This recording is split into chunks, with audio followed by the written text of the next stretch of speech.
Hello out there in TV land.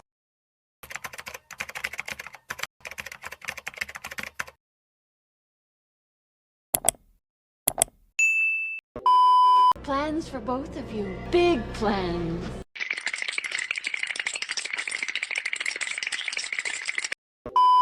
Do y'all remember the most terrifying episode of That's So Raven? Let's get into it. So the episode starts off with Victor on the couch attempting to have a peaceful moment to himself. All of a sudden, Raven and Cory come out of nowhere and start rushing the man to the door. Apparently, he's supposed to be meeting Tanya at the house of an auntie that we've never heard of and we'll never hear of again for the weekend to celebrate their anniversary. Now, this is around the time in the show where Victor slowly and then permanently became a single father. I believe in real life, Takia, who played Tanya, had already left the show due to personal reasons, but they still mentioned her character like she was just right around the corner until they finally said she was off in London somewhere going back to school or something. I'm actually glad that they went the route of sending her character off somewhere instead of pulling an Aunt Viv on us though. Plus, Victor suddenly being a single father never disrupted the show for me. Like, for some reason it was just fitting. I can't lie, Victor held that household down. Shout out to him. Anyways, because Raven quite literally put him in his jacket and Cory was physically trying to push him out the door, Victor says to them, whoa, if I didn't know you guys any better, I would swear you were trying to get rid of me. Raven and Cory, who are indeed trying to get rid of him, look at each other and say, Who said that? Who said that? Who said that? Victor tells them, because y'all packed my bags, called the cab, and I'm not leaving until tomorrow. So it's obvious that Raven and Cory are overly enthusiastic about having the weekend home alone, and I guess Victor wasn't getting out the door fast enough for them. You know that really cuts into our weekend. Now, I don't know what they thought they were about to get into, but Victor says, Not on my watch. he promptly foils whatever plans they had by telling them that he's not leaving them home alone. He says it's because the last time they were left home alone, they threw a party with a mechanical bull. And the fact that they don't show any remorse about it shows that Victor is absolutely right. With Cory chasing the bag by any means necessary and Raven trying to prevent her visions, and on top of that being boy crazy, they were always in some shit. I wouldn't trust them at home alone either. They had more shit going than Kevin. But Raven says, what are the odds of the mechanical bull thing happening again? And Victor says 0, because even at their big ages, he's calling one of their old babysitters. Babysitters? We're not babies. So even though Raven is about 16 or 17 here, and I believe Cory got aged up to about 14 or 15 in the 3rd season because there was no way they wanted us to believe that boy was 11 or 12, they need a babysitter. Cory says he hopes it's not some woman named Miss Wilson who used to make them massage her toes. Ew. Imagine hiring a babysitter and she got your kids at home rubbing her funky ass feet. I don't like that. But thankfully, Victor tells them that it's not Miss Wilson, it's a lady that they used to use way back in the day by the name of Miss Patterson. And by the way Raven and Cory react, you can tell that they have very fond memories of Miss Patterson. These are the faces of two people who feel like they just hit the meanest lick, and I wonder why. Suddenly, Raven isn't that bothered about having a babysitter anymore. She tells her father that he's right, that maybe her and Cory do need a responsible adult watching them. Victor tells her that he's glad she feels that way before running outside to let the cab person go. Then when he's gone, Raven and Cory can no longer hold their excitement. It turns out having Miss Patterson, or Pushover Patty as they called her, as a babysitter is way better than being left alone, because our girl used to let them get away with murder. They are so excited just by the mere thought of running all over that poor lady that they even hit a little celebratory jig. Push over, push over, push over. I hope things work out in their favor. Anywho, then a little time goes on and tomorrow arrives, but unlike yesterday where they were quite literally dragging the man out the house, Raven and Cory are sitting on the couch unbothered as Victor struggles to get his suitcase down the stairs. Kinda busy. I helped you yesterday. They don't show any enthusiasm until the doorbell rings and Victor tells them that it's Miss Patterson. They really can't wait to put that lady to work. They hop off that couch quick as hell and greet her at the door, and it seems like Miss Patterson is just as excited to see Raven and Cory as they are to see her, so everything seems cool. But then barely 30 minutes into her arrival do things get just a little strange. Raven grabs her suitcase and tells her to come on in, but when Cory reaches for the bag on her shoulder telling her, let me get that for you, she screams no and clutches onto it like Cory just tried to snatch her baby. I mean, no thank you, sweetheart. I'll just take care of this myself. But no, now my antennas are up because Miss Patterson. Girl, what's going on? Anywho, then Victor gives Miss Patterson some instructions and all the important numbers to call if anything occurs before she heads off to the guest room to put her things away. When she's out of earshot, Victor says she is such a sweet woman, and he tries to recall why they stopped using her as a babysitter in the first place. And I'm wondering why too, because besides the bag thing, Miss Patterson does seem like a really kind lady. Victor tries to get the information from Raven and Cory, who immediately start acting all weird about it. Who remembers? It was so long ago. There was an incident. Even though Raven and Cory ain't trying to give up the information, Victor ends up remembering something he calls the cake incident. Oh yeah, the cake. I don't remember a cake. He says that he made a special cake for Tanya's birthday and then they went out for dinner, and by the time they returned home to enjoy that cake, there was nothing but crumbs left. He says that Raven and Cory said that Miss Patterson ate it and she admitted to it and she got fired. Look at Raven and Cory, and you can see in Victor's eyes that he's still upset to this day that he didn't even get a slice of that cake. He says, well, maybe I shouldn't have hired her back. To me, it seems like he's still bothered. He really wanted a piece of that cake. No, because I could just see him at that dinner with Tanya visualizing about how he was going to get home and do that cake dirty just to be met with nothing but crumbs. No, I get it, because I know the feeling of taking something down in your head just to return to your place of residence and somebody else then got to it before you. You know what? Miss Patterson deserved to be fired, because playing with somebody's food is like playing with their emotions. Nah, that ain't it, y'all. But for some reason, Raven and Cory feel the need to come to Miss Patterson's defense. Raven reminds Victor that she's so nice, and he agrees with her and says that besides the cake incident, Miss Patterson had always been a really great babysitter. Then he tells Raven and Cory to behave and not to give Miss Patterson any trouble before making his exit. And if you haven't already figured it out by now, Raven and Cory ate that damn cake and blamed it on that lady. Yeah. Whoa, that cake was slamming. Oh, yeah. Raven says she can still taste it, and Cory agrees with her by saying that forbidden cakes are the best ones. And I won't lie, my boy got a point there. So nothing tastes better than some shit you're sneaking to eat. I vividly remember being in the classroom trapped under a no eating or drinking rule with a bag of flaming hot Cheetos, which were my go-to chips as a lad. I would have those chips secretly pulled up to the top of my book bag with my fingers dipping in ever so often just to get a crunch. Anywho, then Raven says, but we shouldn't have blamed Miss Patterson, and I'm thinking, okay, finally they're going to show some kind of remorse. But no, Cory says that if Miss Patterson wasn't such a pushover, then she wouldn't have taken the blame, and Raven says, yeah, it is all her fault. Now, in my opinion, both parties are at fault. Raven and Cory shouldn't have blamed that lady, but at the same time, she shouldn't have taken the blame. I would have said, hell no, I didn't eat that cake. It was your badass kids. But that's just me. But I guess Miss Patterson was just so nice and she didn't want to see Raven and Cory get in trouble, because if Victor fired her over that cake and it's still on his mind to this day, imagine what he would have done to them kids. Anyways, then Raven and Cory proceed to do their little pushover patty jig right on into the kitchen, where they are met by Miss Patterson, who is still clutching on to that bag. Her clinging onto that bag for dear life is weird and very noticeable, so Raven says to her, Don't you want to put your bag in your room? Miss Patterson says, Why would I want to do that? Raven says, Because it looks kind of heavy. Yes, it is. That's suspicious. That's weird. I don't know, to me, it's giving split personalities, because then Miss Patterson suddenly switches back to her old sweet self. Is there anything I can do for your children? Now, maybe I'm overreacting, but I would have been on the phone with my daddy like, hey, this lady acting weird. But Raven and Cory decide to ignore the signs and they move on. Cory tells Miss Patterson that they want some hot fudge sundaes. Miss Patterson questions if that will ruin their dinner, but Cory tells her that they want them for dinner. Like I said, they just couldn't wait to put that lady to work and have her doing shit that Victor and Tanya would never go for. Same old pushover. Pushover. Yeah, they think shit real sweet.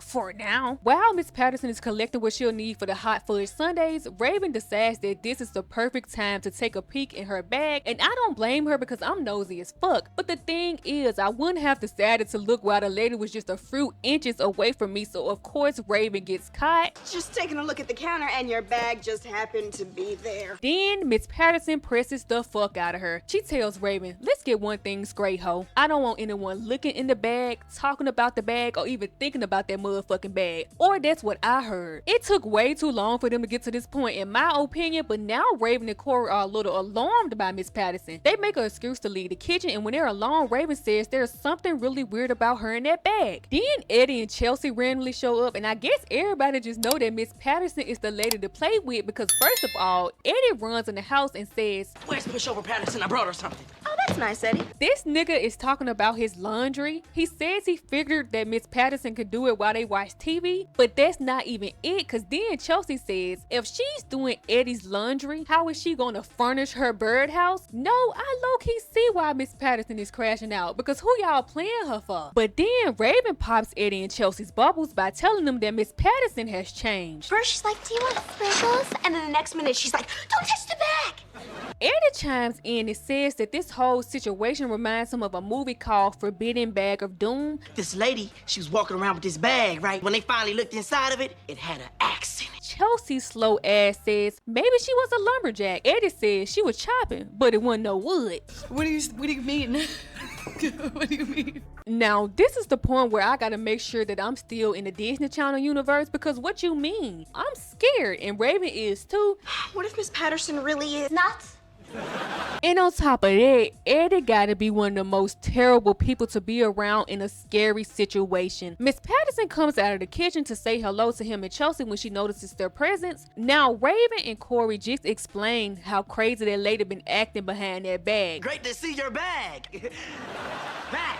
Great to see your back. Out of fear, he got bag mixed with back. Sir, this is not the time to be making those kind of mistakes. Look at how offended she got. What if she got a mystery mouse tool in that bag? Then what? Now we dead because you don't know how to be cool. See the reaction? Oh, I told you, her in that bag is totally Bananas? Now shit is getting serious. Raven tells the gang to huddle up. In the huddle, she tells them that they really need to be careful about what they say, because if something weird really is going on, they don't want to set Miss Patterson off. And then just at the mention of her name, Miss Patterson just appears in the huddle like Michael freaking Myers. She didn't make no kind of sound. She was just suddenly there. Hell no, to the no, no, no. At this point, I would have been running out of the house, especially if I was Eddie or Chelsea. I don't have nothing to do with this. I ain't gotta be here. But Miss Patterson snaps back to normal and she gives them the sundaes she just made, and they actually start eating them. Then they want to be scared when she says that she put something special in them. After everything that has transpired, why would y'all willingly eat anything handed to y'all by that lady without any kind of protest? But luckily, she says it was just a dash of cinnamon.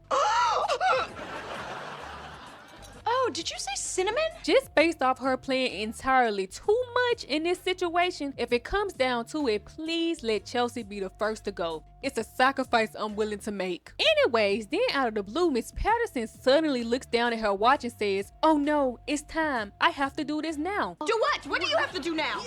Take a shower. She lets them know that every day at 6:03 p.m. she takes a shower for exactly 5.5 minutes. She goes on to explain that she got into the habit because it was the only time she was allowed when she went away. Where away? Nowhere. And I'm never going back. Okay, you don't have to go back. Now, with those 5.5 minutes, they could be A, using them to call Victor, or B, using them to get the hell out of there, and Cory is on the same timing. And it gives me a 5.5 minute head start to get the heck out of here. But no, Raven decides that it would be better to use those 5.5 minutes seeing what's inside of Miss Patterson's bag. So we end up upstairs and they take a peek in the bathroom and see that the bag is indeed up there with her. But now the real problem is, who's going to go in there and get it? They debate about it for a few seconds before Cory literally pushes Raven in the bathroom because she's closest to the door. Now imagine if this wasn't Disney Channel and this was Wrong Turn or Texas Chainsaw Massacre or something. Cory would have just offed his sister. But luckily this is Disney Channel, so Raven makes it out of the bathroom with her life and we finally get to see what's inside of that damn bag. Child, it's a scrapbook with a bunch of news articles about a revenge-seeking babysitter that got sent away and then escaped. Remember, Miss Patterson said that she went away, but the articles say that she was sent away. Those are two different things. Sent? Well, that's the one that's not a vacation. The article goes into deeper details about all the different nicknames that children gave Miss Patterson over the years while they was pushing her around and running all over her. My girl got fed the fuck up and now she out to get hers. Lord Jesus. Eddie says, well, it's a good thing that Raven and Cory always treated Miss Patterson well, but Cory says, except for the cake. Exactly. They probably were the first names on her list on some Kill Bill type shit. Tell you what we gonna do. We're gonna put this back in the bathroom, and then we're gonna run. Raven, Cory, and Eddie all start running in different directions while Chelsea just stands in one place screaming. And if that wasn't already insane, then she gets distracted by a penny on the ground. Yeah, I'ma miss my girl, but let's get up out of here. My lucky day.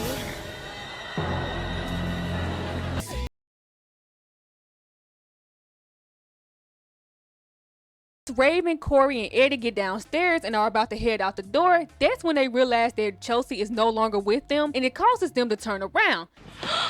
Chelsea. Then Miss Patterson appears out of thin air again, and Raven questions her about Chelsea's whereabouts. Miss Patterson says that she saw Chelsea upstairs, but she said she had to go. Let's just say she's watching over us from a better place. Damn, this is some scary shit. Now, the year was about 2005. I was 6 years old, and That's So Raven was my favorite TV show, so I vividly remember being sad for this episode. And I recall being terrified because I don't know what Disney was on that night, but they had me fully convinced that Miss Patterson had off Chelsea, and Eddie, Raven, and Cory were next in line. So when it gets revealed that Raven and Cory are just being set up, oh, your girl was relieved. It turns out that unbeknown to Raven and Cory, they are on a new reality TV show called Revenge of the Babysitter. Victor knows all about the cake incident, and Miss Patterson actually does want revenge on them, so they are scaring the shit out of Raven and Cory in the audience to teach them a lesson. And Eddie and Chelsea are just collateral damage. This is all one big joke.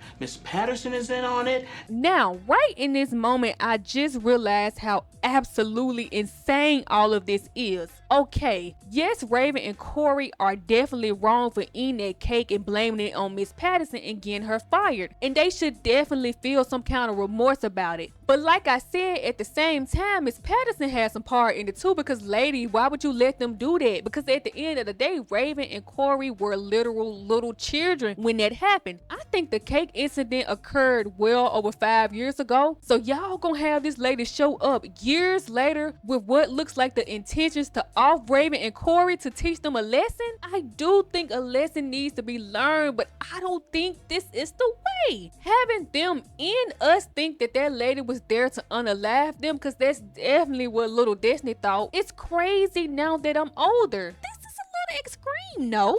But anywho, back to Raven and Cory's episode of Scare Tactics. Now, we are privy to the information of this all being just one big revenge plot, but Raven, Eddie, and Cory are not. Feeling like they are down on their luck with their backs up against the wind, Eddie tells Raven and Cory that they only have 2 options left. We can run, or we can scream and run. But before they can make it out of the door, this time they're greeted by 2 officers, and one of them tells them to slow down because it's dangerous out there. Raven says it's dangerous in here. Then one of the officers let them know that they're going door to door alert in the neighborhood about a revenge-seeking babysitter on the loose as he pulls out a mug shot of Miss Patterson. They really took the time to do a whole mug shot of that lady. Oh, they're aiming to traumatize these kids. With no clue that their lives aren't really in danger, Raven, Cory, and Eddie instantly let the officers know that the woman they are looking for is Miss Patterson, and she's right in the kitchen. I mean, they gave my girl up immediately. I know that's right. She's in there, in the kitchen. But obviously, these 2 officers are only here to further play with Raven and Cory's emotions. Eddie just caught in the crossfire. Miss Patterson comes out of the kitchen looking exactly like that mugshot, but the officers say it isn't her. Raven is perplexed because what do you mean? What? Officer, are you tripping, homie? Look at it. She tells the officers to go through Miss Patterson's bag, saying that's where they'll find all the evidence they need. Miss Livingston? Livingston! I beg your pardon. I beg your pardon. But of course, the scrapbook of news articles they saw earlier have now been replaced by a set of knitting needles, a teddy bear, and a book of nighty-night stories. The officers tell them that they ought to be ashamed of themselves for blaming such a nice lady. Knowing what we know now, that definitely has a double meaning because of the cake. Raven and Cory tell the officer that he's absolutely right and that they should be arrested and taken to a nice, safe jail. Please arrest us. Yes, please. But the officer ignores them and tells them that Miss Livingston, aka Miss Patterson, will take good care of them and to just keep their eyes out for the maniac, who to them is already in their house. Then just when they thought shit was already bad, it gets worse. Somehow Raven has maintained some kind of hope throughout all of this. She says at least it's still 3 against 1, but no, Miss Patterson then got added too. At least that's what Raven and Cory are supposed to think, and they do. Even while knowing that this is all just some kind of sick joke, I'm still shaking like a scripper when Miss Patterson locks the door and says to them, I told you not to look in my bag. Damn, this is some scary shit. Meanwhile, we cut over to Eddie and our boy is shook. I actually feel extra bad for him because him and Chelsea didn't even have nothing to do with it. They were nowhere near that cake and still had to suffer part of the consequences. Anywho, then we jump back to Raven and Cory, who want to know what Miss Patterson wants from them. Oh, I have plans for both of you. Big plans. And sometimes Raven's visions do be working against her, so of course right in this moment she has a vision of what could only be interpreted as Victor on national TV crying based on her current predicament. I can't believe she got them. So Raven screams, she got plans, alright, run. And her and Cory start running all over the house, but it's like no matter where they go, they can't get away from Miss Patterson. She's on their asses like white on rice. And Victor is just in the fact that his children are being traumatized up. He's having a jolly good time. Now they're gonna cut the lights and cue the thunder. It's the icing on the cake. Then we finally get to the climax because I think they've suffered enough, but it's not over just yet. Raven and Cory run back into the kitchen and are met by Miss Patterson, who's holding a cake that says "Happy Birthday Mom" on it. So obviously it's a replica of the cake that they ate back in the day. And let me just say this, yes, the cake looks cute and all, but I don't think it deserves all this behind it. But I get it, it's more about the principle instead of the cake. But truthfully, I still think Victor was so willing to do this because he's still mad he didn't get a slice. Then Miss Patterson forces Raven and Cory to eat the cake and she asks them does it bring back any memories. This makes Raven break down and she admits that her and Cory ate the cake and blamed it on Miss Patterson, which I guess was the whole point of all this psychological torture. We didn't know what you were doing. I was Raven. Then Miss Patterson tells them to admit it to the camera, revealing that this was all just a scheme that Todd set up for her to come to them with the bullshit. Could you admit it to that camera over there? Yes, we ate the camera. Then everybody who had a part comes out and explains everything to Raven and Cory. Victor says that when the show came to him saying that Miss Patterson wanted revenge and he heard the cake story, he agreed that Raven and Cory needed to be taught a lesson. Miss Patterson says that she was such a pushover back then and it bothered her for years that she allowed them to blame her for something she didn't do. So I guess that makes them having 2 children thinking they were about to get murdered okay. Miss Patterson, that was a good one. Well, it was just a little good-natured fun at your expense. Then the episode basically ends with us finding out that Revenge of the Babysitter got canceled. I'm glad the show's getting canceled. If the first episode consisted of them putting 2 children through psychological torture, then yeah, I see why it got canceled. I feel like I look like James Brown or somebody, but whatever, that's besides the point. As a child, I definitely thought that everything that happened in this episode was warranted. I definitely used to think that Raven and Cory deserved it. I thought it made sense, but now with a fully developed frontal lobe, they ain't deserve all that. They ain't deserve all that. The cake, like I said, I believe the cake incident had to have happened over 5 years ago, so they hadn't seen Miss Patterson in a long time. I want to say that Raven and Cory had to be like 10 and maybe 6 years old when they did that, and they were wrong. They shouldn't have ate that cake and blamed it on the lady. But like I said, at the same time, why would she take the blame? But then again, like I said, it was more about the principle than the cake. They were wrong. They deserved to know that they were wrong. They deserved to show remorse. I believe it. But having that lady show up years later with what looks like to them, what they wanted to look like to them, with the intentions to kill them. That was the whole plot. They set it up to make it look like Miss Patterson was there to off them. Then they had it look like she offed Eddie and Chelsea just cause they ate a cake back in the day. Oh, that's crazy. I don't think they deserved all that. I don't think they deserved all that. Now I'm like, now that was a little overboard. They did too much. But let me say, the lady that played Miss Patterson ate her role down. My girl ate that the fuck up. What's his name? Timothy Chalamet? I'm probably saying it all types of crazy. But what he said in Bones and All, when that girl asked him what he do to his dad, he said, I ate him the fuck up. My girl ate her role the fuck up. I'm gonna have to look into it and see if the lady that played Miss Patterson was in anything else, or did she try her hand in horror films? Cause oh my god, she had little me so motherfucking scared. Cause like I said, even when I found out that Raven and Cory were basically being pranked, I was still scared because Miss Patterson did her thing. But you know what? At the end of the day, what I have realized after going through the episode again as an adult, with my adult brain and looking at it from a different perspective, what I realized is that the real villain in this episode is Victor. Victor fired Miss Patterson and then years down the line agreed to put his children through psychological torture, all because he didn't get a slice of that cake.